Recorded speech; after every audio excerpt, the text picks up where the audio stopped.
Friends, സഹ്യപുത്രൻ Pratheesh എന്ന YouTube ചാനലിൻ്റെ ആദ്യ വീഡിയോ നിങ്ങൾക്ക് മുന്നിലേക്ക് സഹർഷത്തോടെ അവതരിപ്പിക്കുകയാണ്. കോഴിക്കോട് ജില്ല, കൊയിലാണ്ടി താലൂക്ക്, ചക്കിട്ടപ്പാറ വില്ലേജ്, ചക്കിട്ടപ്പാറ ഗ്രാമപഞ്ചായത്ത് 5-ാം വാർഡിൽ പയ്യാനിക്കോട്ട ദേവീക്ഷേത്രത്തിന് താഴ്വശത്തുള്ള മനോഹരമായ ഒരു വെള്ളച്ചാട്ടമാണ് ഇന്ന് നിങ്ങൾക്കായി കാണിക്കുന്നത്. എങ്ങും ഹരിത ഭംഗി നിറഞ്ഞ പ്രകൃതിയുടെ മടിത്തട്ടിൽ ചിലവഴിക്കാൻ ആരാണ് ഇഷ്ടപ്പെടാത്തത്? മൺസൂൺ കാലത്താണ് ഈ വെള്ളച്ചാട്ടം ഇത്രയും മനോഹരമായി കാണുവാൻ കഴിയുക. തെളിഞ്ഞ അന്തരീക്ഷത്തിൽ പോലും ഇരുട്ടും വെളിച്ചവും ഇടകലർന്ന ഒരു നവ്യ ദൃശ്യാനുഭവം. അതെ, പയ്യാനിപ്പുഴ ഒഴുകുകയാണ്. ചുറ്റുമുള്ള വേരുകളോടും വള്ളിപ്പടർപ്പുകളോടും കിന്നാരം പറഞ്ഞുകൊണ്ട് മനസ്സിനെ കുളിർപ്പിക്കാൻ പയ്യാനിപ്പുഴ ഒഴുകുന്നു.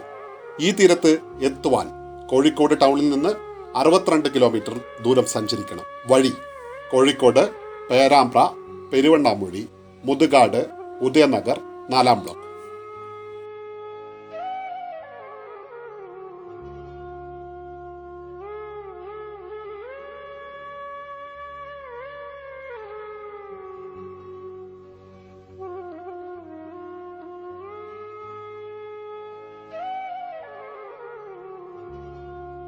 Friends, Sahyaputhran Pratheesh, the first video of the YouTube channel is happily presented in front of you.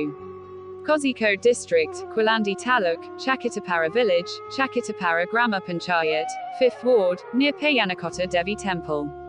Who does not like to spend time in the lap of lush green nature? It is during the monsoon season that this waterfall can be seen so beautifully.